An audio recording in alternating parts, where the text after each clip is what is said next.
Next, from Springfield, we attend a committee hearing in which Representative Martin Moylan discusses the details of his bill HB 4117, which would criminalize bump stocks on guns in the aftermath of the Las Vegas shooting massacre. Also commenting on the bill are Todd Vandermyde, a lobbyist with the NRA of Illinois, and Ed Sullivan with the Illinois State Rifle Association. This runs about 40 minutes. Thank you, Chairman Sims and members of the committee. Today I am presenting House Bill 4117. This legislation is in response to the horrific attack that took place in Las Vegas that cost the lives of 59 people. My measure does two things. First, it bans bump stocks and other trigger modification devices. The Las Vegas shooter outfitted many of his semi-automatic weapons with bump stocks. This device can turn legal firearms into illegal machine guns capable of shooting up to 800 rounds per minute. My measure also closes a dangerous loophole that currently allows individuals to purchase prepackaged explosives, including tannerite. The FBI has warned since 2013 about the dangers of tannerite being used by terrorists to create improvised explosive devices. The Las Vegas shooter possessed 50 pounds of tannerite. Under my legislation, individuals would have to possess a firearms owner identification card in order to purchase tannerite or any other prepackaged explosive. I would appreciate your support and would be happy to answer any questions. Mr. Chairman, members of the committee, Todd Vandermyde on behalf of the National Rifle Association. The representative's bill does more than just deal with bump stocks. As it's amended to the criminal code that deals with machine guns, it talks about sells, manufactures, purchases, possesses, or carries. And then the definition is a trigger modification device means any part, combination of parts designed or intended to accelerate the rate of fire of a firearm. There's the operative point. Under this bill, if you are a concealed carry licensee and you put an aftermarket trigger in your carry Glock, you're now committing a Class II felony. If you're a competitive target shooter at the World Shooting Complex in Sparta and you change the trigger springs in your Krieghoff shotgun, you are now committing a Class II felony. You cannot, as a gunsmith, perform an action job on a revolver. That's a Class II felony. If you change the the trigger on your AR-15 to an aftermarket drop-in trigger, it's a Class II felony. You change the bolt carrier assembly, you change the buffer spring, you change the buffer assembly itself. All of those become Class II felonies. Most gunsmithing work that you do to a pistol to smooth the action out results in the firearm firing faster or cycling smoother. That is a Class II felony. This bill would essentially prohibit or outlaw, in a rough estimation, 50% of the firearms out in Illinois today.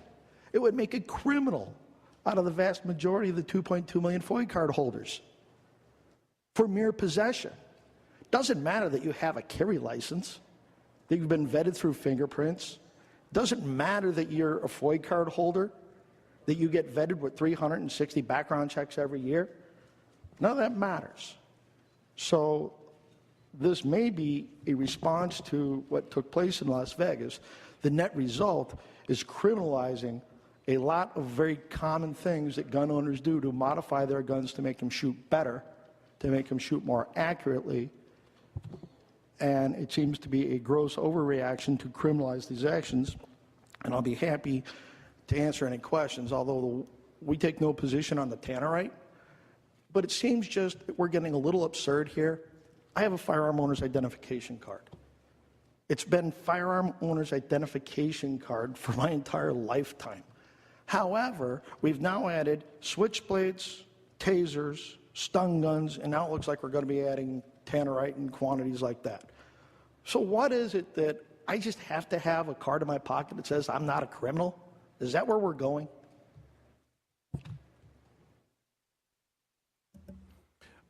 Thank you, Mr. Vandermyde. Mr. Sullivan, you want to chime in?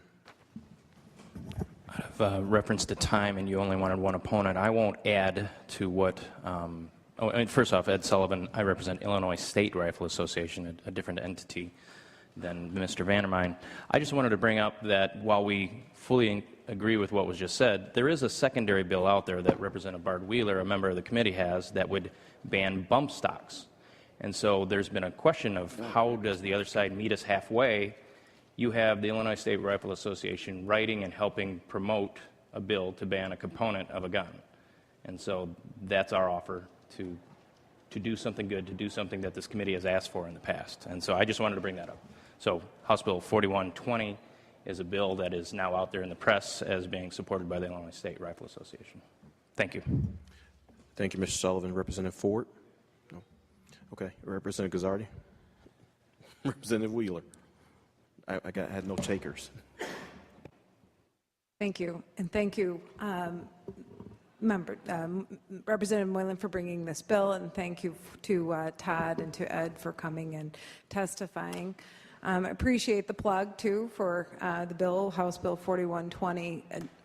Todd, you had mentioned something that's very interesting. You said if Representative Moylan's bill passes, 50% of guns in possession or their modification would be banned because of this bill. Could you repeat that? Yeah, I think that half of the gun owners in the state with one or more firearm that they own would be affected by this legislation. I can only think of 2 guns in my collection that haven't been modified in a way that would be affected by this bill. Because of what you called gunsmithing, the modification. From gunsmithing to aftermarket components to, this thing says anything that makes it fire faster. Right. So if you change the muzzle brake on a semi-auto firearm, or you add a compensator to a semi-automatic pistol, that changes the way it shoots.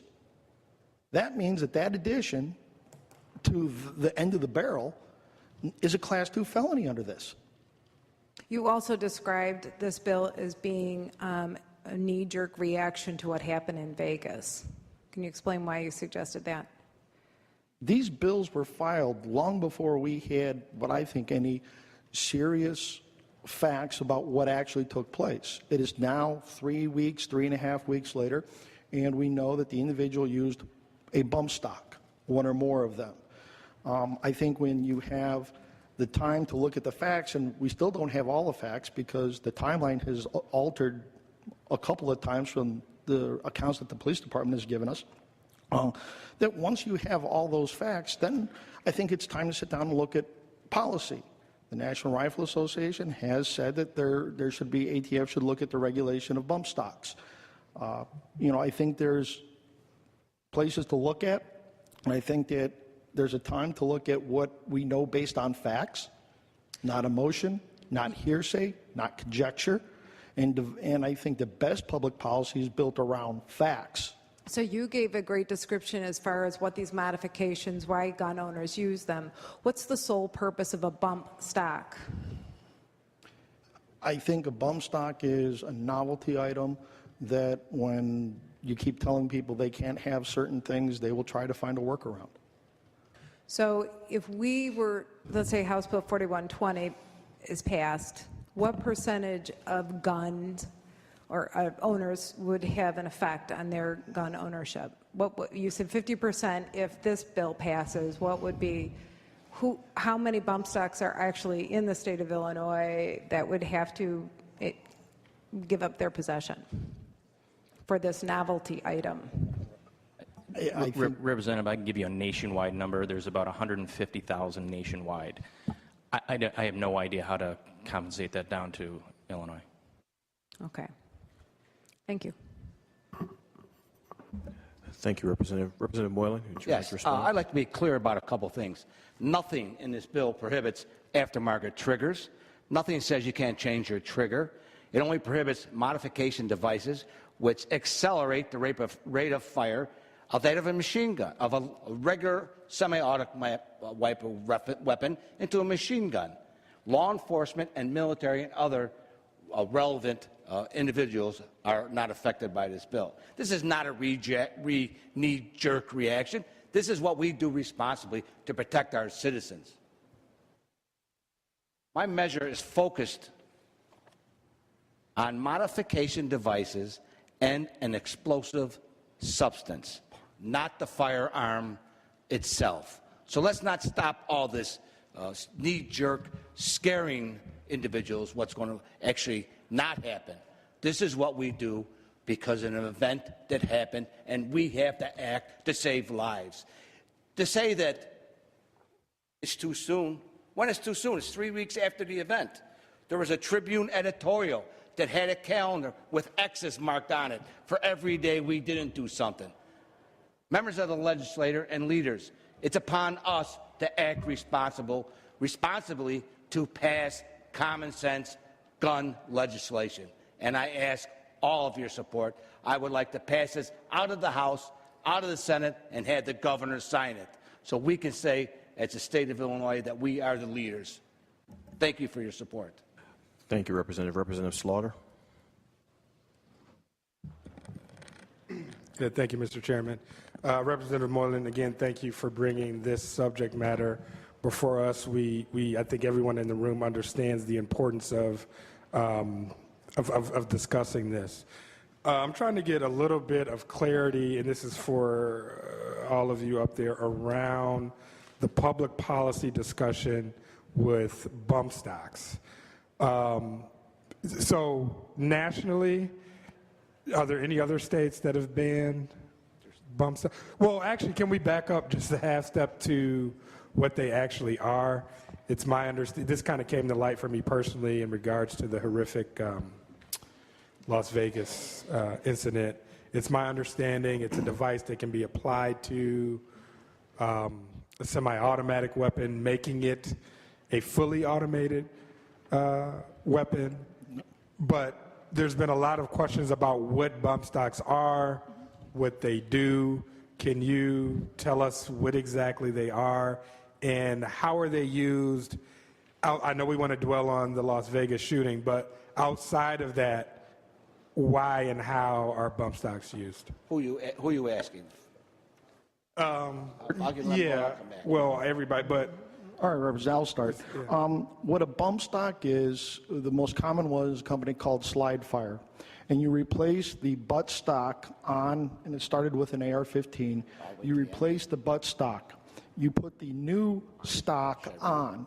What it does is it allows the firearm to cradle and slide back and forth. Instead of normally holding the rifle tight into your shoulder, this stock allows the firearm when you fire it and when it recoils, it slides back just a little bit.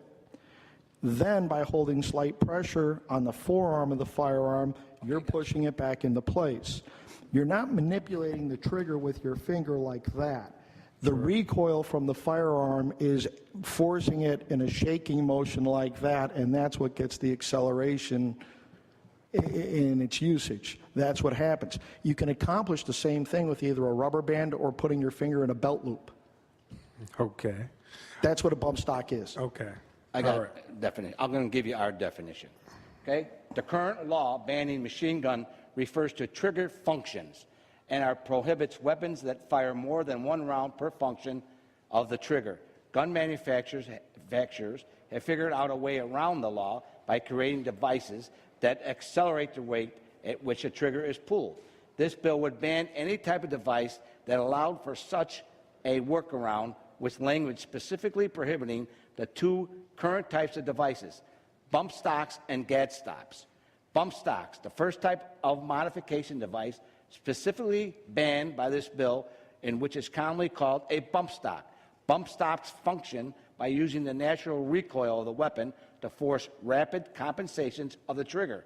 The result is the weapon firing at a speed of a machine gun, which highly diminishes accuracy. The shooter in Las Vegas massacre had 12 rifles modified by these bump stops. Most shooters will not use a bump stop because it's unreliable at the target that they're shooting at.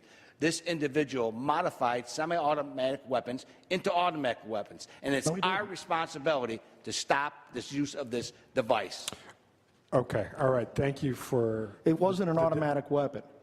It was a semi-automatic weapon, firearm, that had a bump stock attached to it. They didn't modify the gun to become a full auto. Had they done that, that would be a whole different set of federal firearms regulations that they would have broken.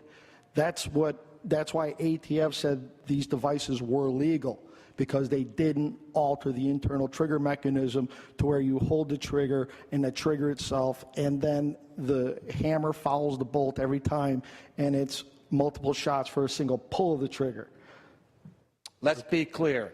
They put this device on a semi-automatic weapon to make it an automatic weapon. All right, thank you. Now, based on both of those definitions, you know, I could see how one would want to use a bump stock in the instance that maybe they were that there was a war, and then maybe in another sick, deranged incidents, maybe in regards to the Las Vegas shooting. But in what other case, how are folks from the state of Illinois and folks all across this country utilizing bump stocks? I mean, what are we using them for? Well, they're not. This is the device that he used to kill as many people and wound as many people as he could. He took a device that's not commonly used and altered a semi-automatic weapon into an automatic weapon, thus increasing the rate of casualties. Representative, so these things would not be used by law enforcement. They're not accurate. They're used on ranges for fun. They're used by bad people, and that's about it. No law enforcement is going to have a force policy that would allow the use of bump stocks. If you were in the military, you're going to have an automatic weapon that you can't have as an American citizen as it is. And so Understood. That's why the Illinois State Rifle Association has chosen to take the path of supporting a bump stock ban. The problem with the representative's ban that he has before you today is the unintended consequences of altering a trigger to advance the rate of fire in a competition. That's what we're talking about here, in which we have a disagreement about. But these bump stocks certainly advance the rate of fire, not to the fully automatic, but pretty close. And that's what we're talking about. That's why Representative Wheeler's bill is as simple. The device attached to a weapon that was used in a horrific crime, we want to ban those. But we don't want the unintended consequences. Representative Moylan. Mr. Chairman, yes. If I include an exemption for competition, would you support the bill? Not with the current language. No, it's too broad. Okay. So you see, we tried to make compromise where we get. Okay, wait. One last. Again. One last question. Yes, fire away. And this has been very informative, at least for me personally, hopefully for the rest of the committee. Just one last question around the public policy aspect of this. Have any other states banned? Massachusetts did something, I believe, a couple of weeks ago. That's the only one I'm aware of. Okay. All right. Thank you. Thank you, Mr. Chairman.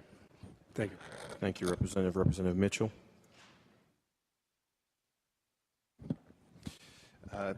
Thank you, Mr. Chairman, and thank you, Marty, for the bill. Now, look, I'm voting for this, but I do think it sounds like you're raising a valid concern. So for Mr. Vandermyde and for Mr. Sullivan, a couple questions, I guess. So you noted that effectively this could sweep up revolvers, other weaponsmithing, anything that modifies a trigger. For the edification of this committee, help me understand, is there something that you could do to a trigger or some other way by weaponsmithing that would increase the rate of fire in to the level that a bump stock increases the rate of fire? Does that question make sense? Yes, I understand what you're saying. The way you get certain firearms to fire faster is when you change the trigger up without going into the manufacturing of a machine gun. What you do is you shorten the throw on the trigger, the amount of distance it takes to activate it, and the amount of distance it takes to reset, and how all those internal components work. You can't get it up to a full auto. It's physically impossible. Right. The fastest gun in the world is a Colt single-action Army revolver. You know, like you used to see in the John Wayne movies? The fast guns can, because of the mechanical advantage with that revolver, I can show you a video where 4 shots sound like 1. 1, 2, 3, 4 is the way they fan it, just like you saw in the old John Wayne movies. That's all hand done. So you can't make a trigger fire as fast. What they did with a slide fire was they figured out a way to use the inertia and the recoil of a firearm to reset it faster. That's a mechanical advantage over this. Yeah. So go ahead. There are times when sometimes the magazines don't even keep up. There's a lot of technical stuff that goes into it, Representative, but no, you can't go that fast. Okay, so the reason I'm asking the question, I guess, is that I understand your concern about the language being too broad and potentially sweeping up legal firearm owners, which I don't really think anybody wants. On the other hand, there is sort of a question about, is there a number? I don't know what it is, but a way that you could have this language say, rather than, anything that increases the rate of fire, any modification that increases the rate of fire to X rounds per second, X, I don't know guns like you know guns, an amount of momentum, an amount of inches, whatever the measurement is. That might be helpful. That'd be certainly something I'd be, willing to consider and look at in a way of not trying to sweep up the wrong people. But at the same time, if something that isn't a bump stock can effectively do the same thing as a bump stock, which could effectively lead to a shooter being able to do what happened in Las Vegas, yeah, I would say we're probably going to be interested in not having that out on the street. So that's if there's a measurement. What I'm saying I is understand, but the problem is it's a subjective measurement. And I give you this: you pick up an AR-15, you can get it to go 30 rounds a minute. I pick up the same AR-15, being a little bit more versed in shooting, I can make it go 60 rounds a minute. What's your baseline? I think you get to a subjective place that you just can't quantify, because the same gun in two different hands can operate differently. And you can change up the ammunition. You can do a whole bunch of stuff, from titanium bolt carriers to whatever. This isn't, the bill before you isn't just about triggers. It isn't just about bump stocks. It's any part or combination of parts. And it doesn't apply only to semi-automatic firearms. It applied to a single-barrel shotgun. So that's why when people who don't know guns draft overly broad bills, this is what we end up with. And I totally appreciate that. You know a heck of a lot more about guns than I do, and probably John Wayne movies too, because I was a Clint Eastwood guy. But my broader point is that there is probably something that would make this, I'm not going to presume to say more palatable to you, but more palatable to, folks who, don't agree with me on this stuff.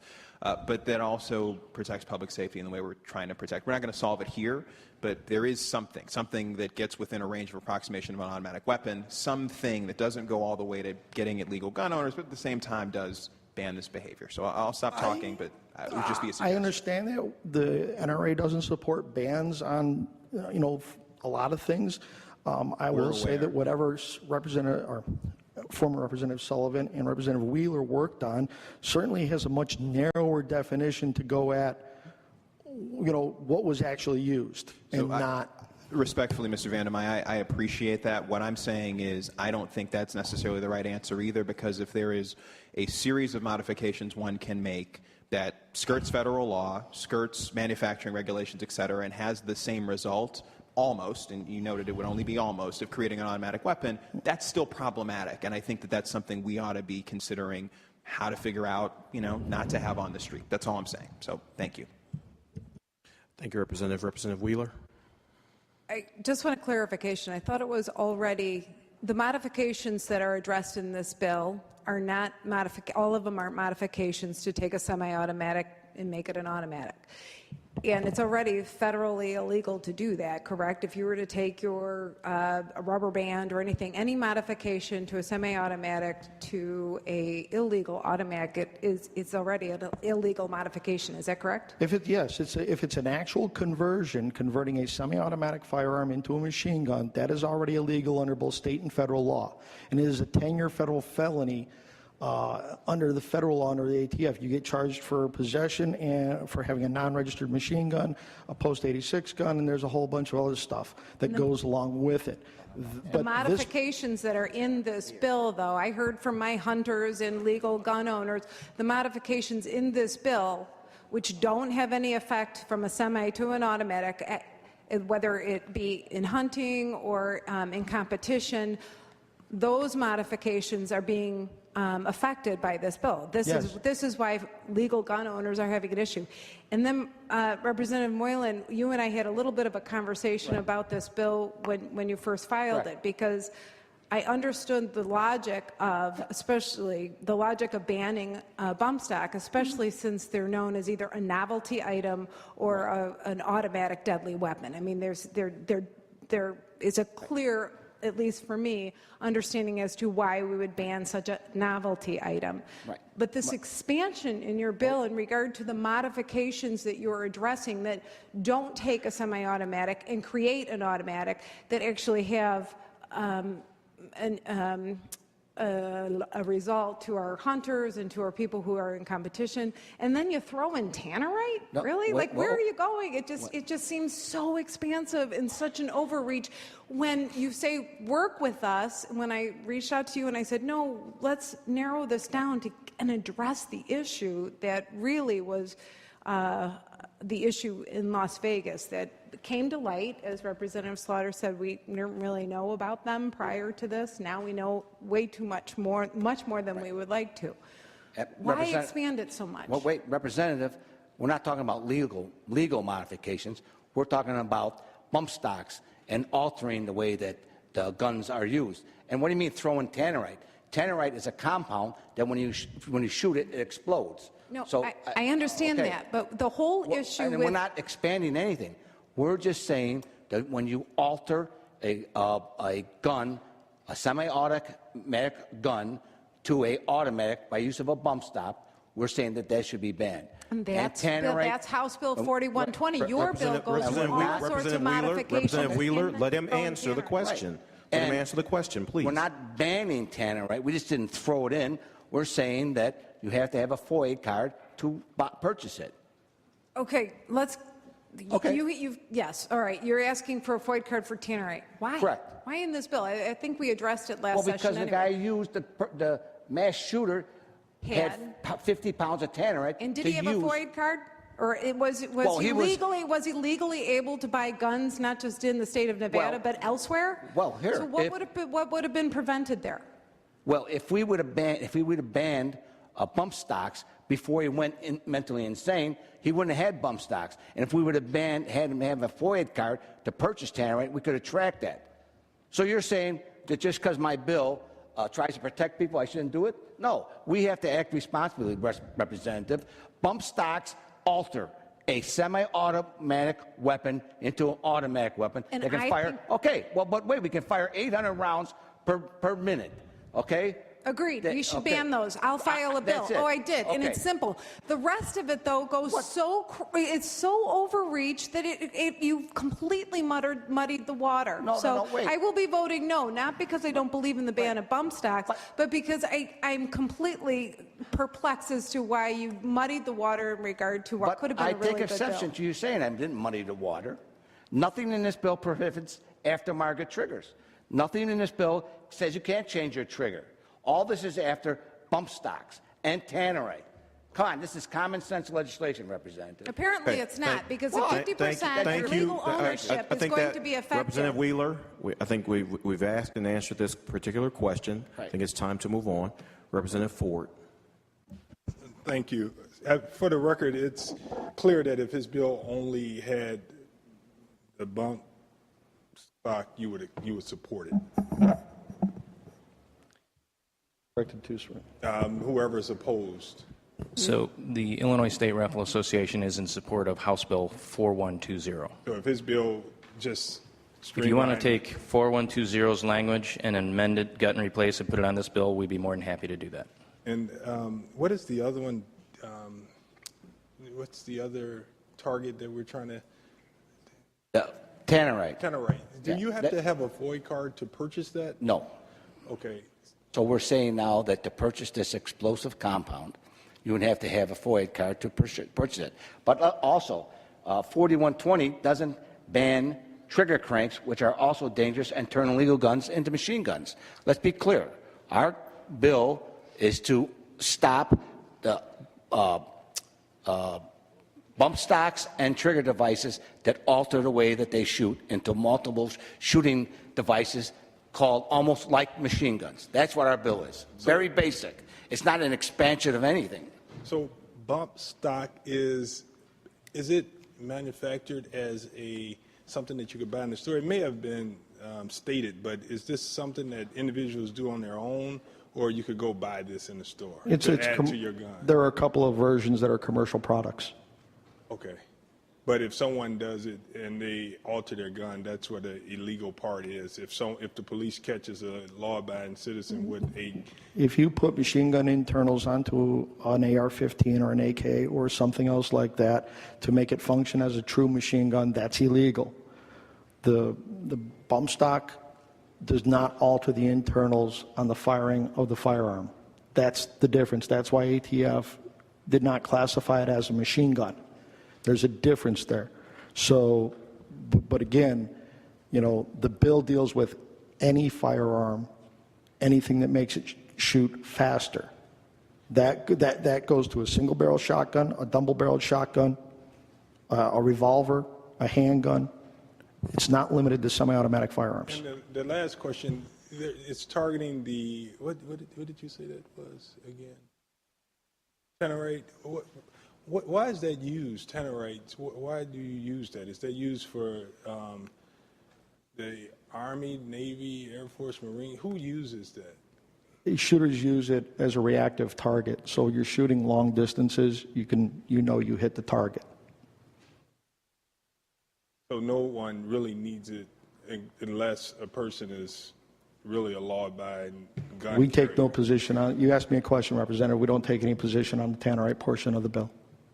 Oh, you don't? So you're okay with that? Now, there was a bill last year, Senate Bill 315, that I think was Senator Morrison and Representative Conroy, and we did not oppose that bill. Oh, so if this bill had just the two, bump stock and Tannerite, you would not oppose it? No, the National Rifle Association has said they were willing to consider regulations on the use of bump stocks. We have not been in favor of a ban on bump stocks. But licensing an individual, you would. How you get there's a different question for a different day, Representative. I want to help. I mean, I'm not here I'm trying to see how we could get something accomplished. I'm not just asking a question just to be asking it. I mean, the goal is to try to get an agreement. That's what I want to do. I think that when I look at it, I am kind of concerned that a lot of law-abiding citizens may become felons. So I'm asking a question to try to help. Well, this may be a case where Representative Sullivan's association and our association have a difference of opinions, but the definition in Representative Wheeler's bill is much more tailored and narrow than what is presented in 4117. If there's a proposal on the table, I'll certainly take it back to my bosses at Virginia and have them review it. Thanks. Thank you, Representative Ford. So let me make sure I understand a couple questions, Representative Moylan. Under your bill, the use of bump stocks and gat cranks would be banned. Is that correct? That's different than the language that's included in Representative Wheeler's bill. Correct. And then the use of Tannerite would only be covered by someone who has a FOID card. So as long as you have to have a FOID card to be in possession of Tannerite. Is that correct? To purchase it. To purchase it. And what I just heard was that Tannerite is typically used by shooters to identify long-range shots, and when shots have been made to targets. And when there's an explosion, the Tannerite is typically used for that purpose. Is that right? They generally shoot at Tannerite to make it explode. And you can only detonate Tannerite by shooting it with a bullet. No, that's not true. Is that not? There's other ways that you can initiate an explosion. I see two different people with Tannerite. shaking their heads. One saying yes, one saying no. What is that? Which one is right? Well, Tannerite is an explosive compound. There's two parts of it. When you mix it together, it becomes volatile. You can make that ignite by other devices other than a bullet. Okay. So, in addition to that, I also heard, and this is what I think I just heard stated, that this may be a split between the NRA and the ISRA in terms of what the ultimate finished product might be. Is that what I just heard? So if there are efforts, and Representative Moylan, who I know to be a very reasonable representative and a very reasonable man, if he would be open to having those discussions, there still may be opposition from at least the NRA. Is that correct? If there is a total ban on bump stocks, is that what I just heard? That's the policy position that's been explained to me at this point, Representative. But if there's a new bill or new language, I certainly will take it back and have it reviewed. Okay. All right. Representative Bryant. Anyone can answer this question. Automatic weapons right now are regulated by the federal government. Is that correct? And the state. And the state. They're Okay. prohibited under state law. They are regulated under federal law. They are regulated under federal law. Fully automatic weapons. Yes. In 30 states, it is legal to own a full auto. In order to do so, you have to pay a $200 tax stamp for every one. You have to be fingerprinted and go through what's now about a 9-month background check with the Bureau of Alcohol, Tobacco, and Firearms. Okay. And is there a proposal or conversation going on at the federal level right now to regulate bump stocks? Yes. There's been a letter authored by several Illinois congressmen to have ATF take it up under review and review their regulations. And I believe there's been at least one bill introduced in Congress. Thank you. Thank you, Representative Bryant. Seeing no further questions, Representative Moylan to close. I just want to thank you, members of the committee. I think my bill is very clear. Bump stocks, tannerite. We're not trying to take away anybody's guns. It's just to protect our citizens and prevent and save as many lives as possible. And again, thank you very much for your time this afternoon. Thank you, Representative. With that, the clerk will call the roll. Sims. Yes. Cassidy. Stewart. The bill before us today, no. Bryant. Cabello. Gazzardi. Mitchell. Parkhurst. Slaughter. Stratton. Wheeler. Ford. I have to say it's very important to me that you look at this closely and make sure that we are not going to lock up and make legal gun owners. So I'm voting yes, but I just hope that you will consider looking at that and doing the best you can. With that, 7 members voting in favor, 5 members opposed. House Bill 4117 will be favorably reported to the House. Thank you, Representative.